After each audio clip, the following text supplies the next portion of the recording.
What if I told you Logitech just dropped a direct drive wheelbase that's powerful enough to make your old G923 feel like a toy, but costs half of what the pros are paying? Yep, it's real, and it's about to change how sim racers feel every corner, bump, and burnout. Because Logitech's new RS50 system promises the kind of 8 Nm Trueforce feedback that used to be locked behind 4-figure price tags. But here's the kicker.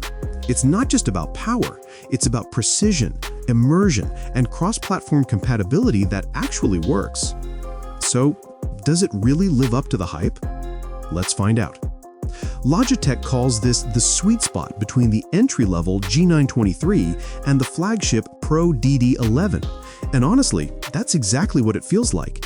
The RS50 wheelbase pushes up to 8 Nm of torque driven by Trueforce technology, meaning every bit of in-game physics is converted into real, tangible motion.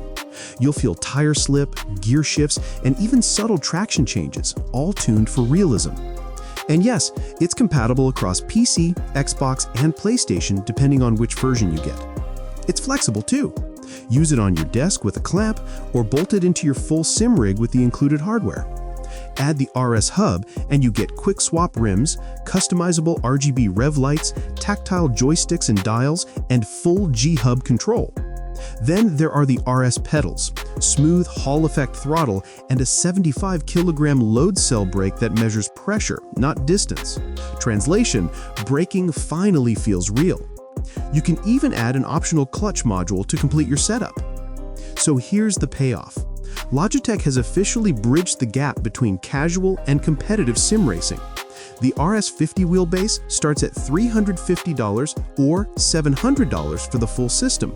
And for that, you're getting pro-level performance without the pro-level price tag. If you've been waiting to step into the world of direct drive racing, this might just be your perfect entry point. Powerful, precise, and surprisingly affordable. Want to see how it stacks up against the Pro DD11 or the Fanatec CSL DD? Hit subscribe because we're testing that next.